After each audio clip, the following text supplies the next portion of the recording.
and happy Sunday to you. I hope you are having a wonderful day, and thank you for tuning in to the 4th episode of the virtual Memade Holiday Fashion Show series. My name is Talisha, and I also go by CreativiTeeByT, and I welcome you to my channel. So today's video is the 4th showing for this series. Every Sunday through December 26th, myself and a collaborator will post a holiday fashion look based on a winter holiday theme, and on Thursday, December 3rd, a theme will be posted in conjunction with the Little Red Dress project. So please stay tuned because you do not want to miss out. And you can also follow the hashtag, which is hashtag mmholidayfashionshow. So today's theme is the Holiday Cookie Exchange Party. This theme is in collaboration with the beautiful Tmika of That's So Cute.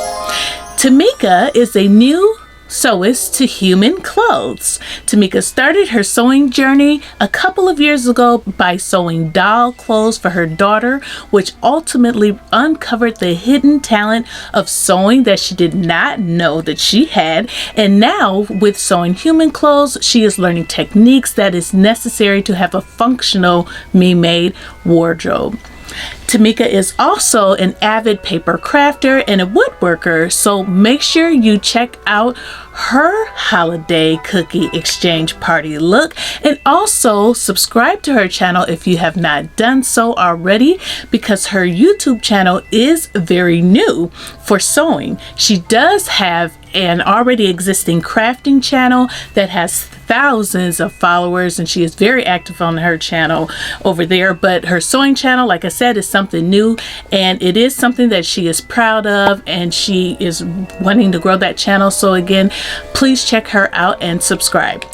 So in addition to this being a collaboration, this is also my first entry into the hashtag I'm So Festive challenge that is being hosted by Delilah of Simply Delilah and Kim of Gaddy Sews.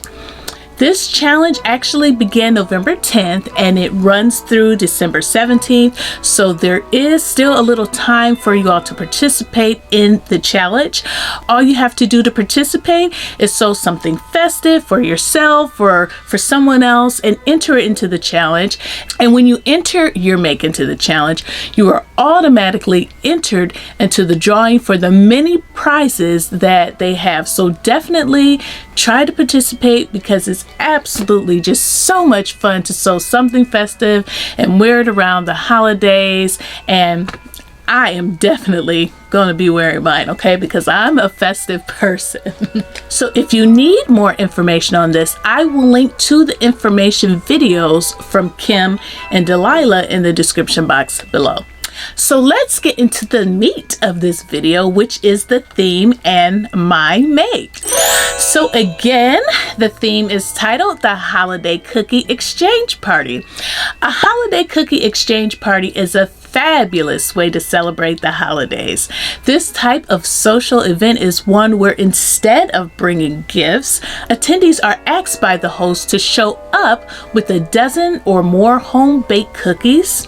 And at the party, everyone gets to sample an assortment of cookies baked by other guests, and then they are able to leave with a takeaway container or a goodie bag of their favorite cookies from the party.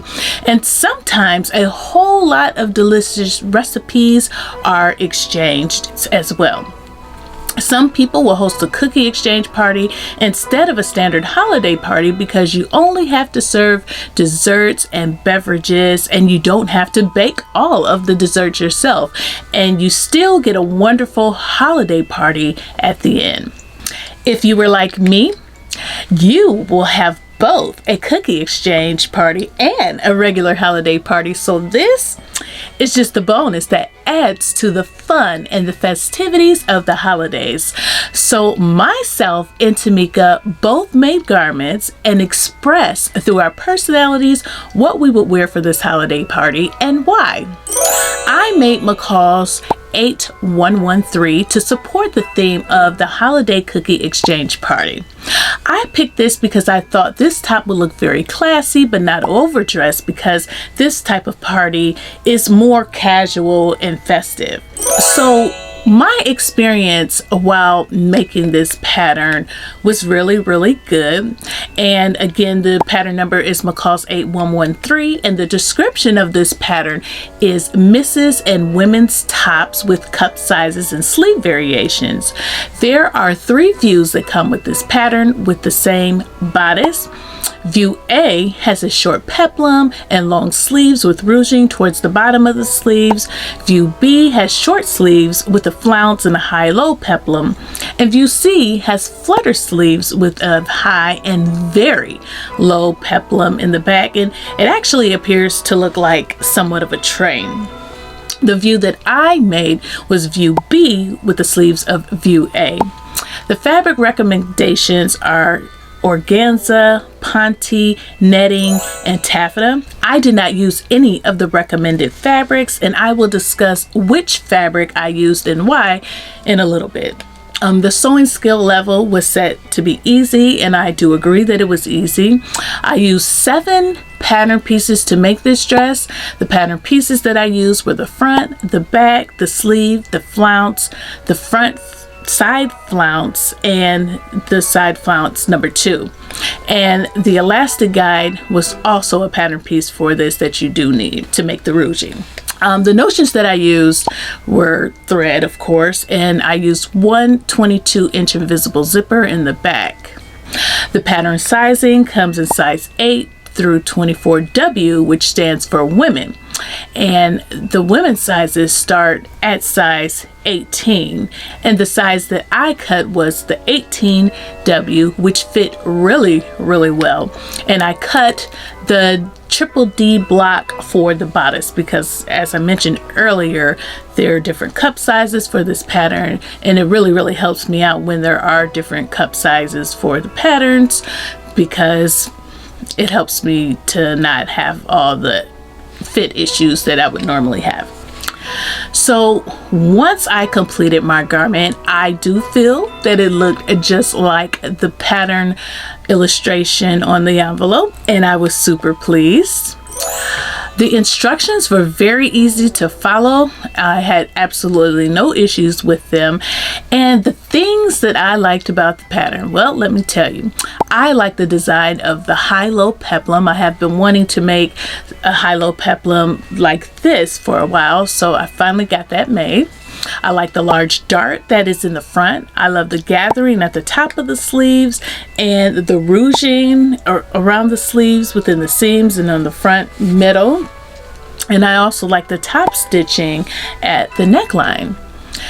There wasn't really anything that I disliked about the pattern itself, but during the process of prepping to get this made, there were a few pattern pieces that had to be cut out individually by only cutting one at a time, by unfolding the fabric and cutting one. You know, those pattern pieces that says cut one. So I don't really like doing that, only because I'm lazy when it comes to prepping. I just want to get it done. You know, I just wish I had a prepper, someone that would prep my patterns, cut out my patterns and cut out my fabric, and all I have to do is the sewing. But you know, that's not going to happen, so I just need to get over it. But anyway, there were only really like 3 pattern pieces that were like that, and those pattern pieces were the pattern pieces for the high-low peplum. So wasn't a big deal, just didn't really want to do it. As far as learning new techniques while making this, no, I did not. This is very simple. I've made similar garments, so I didn't have any first time experiences, and I didn't learn any first time techniques. For my fabric, I use this beautiful festive red fabric with silver speckles. This fabric is labeled Holiday Pop Fabric in Red Sparkle Silver Interlock. I purchased this fabric from Joann Fabrics, and I got it from the Pop brand, and I paid a little over $5 per yard for it because it was on sale, and I purchased 3 yards. Even though I didn't need a whole 3 yards to make it, the garment only requires 2.5 yards, and I'm not sure why I purchased the 3 yards, but like I said, I have half a yard left over, so I'll probably make some beanie hats with the leftovers, or I can make my baby girl niece a dress or a top out of it for next year, because I don't have time for this year. So I didn't make any alterations or changes to the pattern whatsoever, but I did almost make a change in the sleeves, because prior to making the ruchings in the sleeves, I slipped the sleeve up and put it on my arm, and they were very wide. But once I applied the elastic to make the ruching, the sleeves were the perfect size. So if you're like me and you like to put your sleeves on to make sure that they're not too wide before you attach them, just know that this pattern is going to have some extra space to accommodate for how much fabric is going to be taken in once the ruching comes together. So I don't have any modification recommendations. I think it fits very well, and I would definitely recommend this to others. This is a very trendy top, and this style has been around for a long time, and it's still in style, and I absolutely love it. You can make it casual depending on the fabric that you use, and you can make it a little bit more dressy like me. Even though it is festive and a little bit more dressy, I still think it's on the casual end. It's basically all up to the fabric that you use. So this pattern came out in 2020, and it's still available in stores to purchase. So you can get it at Joann Fabrics from the drawers, and you can get it from Hobby Lobby from the drawers, and it can also be purchased online at the Something Delightful website. So for my accessories, the necklace that I wore is something that I have had around for a very long time. I don't even remember where I purchased it, but it's blingy, and I thought it would be a good match. And my earrings are some festive Christmas ornament earrings that I picked up a couple of years ago, and I thought it matched perfectly with my garment. My boots are some that I picked up off of Amazon because I wanted gray boots to match with the silver, and I couldn't find them locally, so Amazon it was. So now I will enter a few more pictures and clips of my holiday cookie exchange outfit.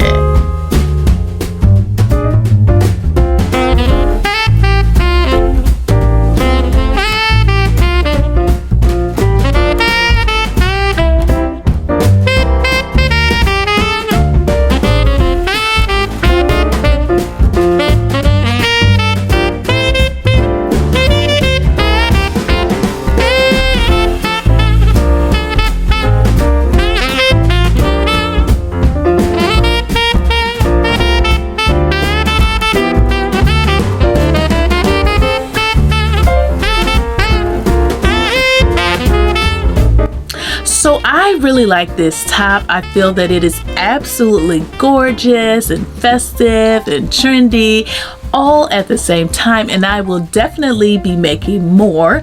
And I think I'm gonna try out the View A with the shorter peplum, because it'll be a little bit more versatile to wear to work and just any other type of casual events or just regular everyday. So yeah, definitely gonna make this again, and I absolutely love it. So I hope you enjoyed this video, and if you did, don't forget to give me a thumbs up, and please comment in the comments section below about what you think about my holiday cookie exchange party top. If you are not subscribed, go ahead and click that subscribe button and the gray notification bell so that you can be notified whenever I upload a video.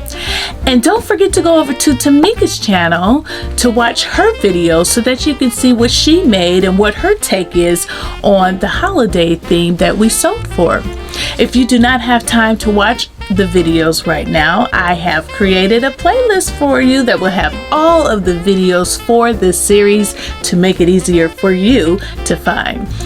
Stay tuned for next week on Sunday, as there will be another theme for you all, and I will be collaborating with the beautiful T of Crumpets Tea and Sewing. T is an advanced sewist and has a wonderful YouTube channel where she provides tutorials, reviews, hauls, and tons of inspiration. So I am excited for next Sunday to see what she comes up with. Also, I will still be making videos midweek that are not part of the series, so please stay tuned for that content as well. And thank you so much for watching, and thank you to all of my new and returning subscribers for your support, and I will see you in the next video. Don't forget to let me know what you think about the holiday cookie exchange party. Happy holidays!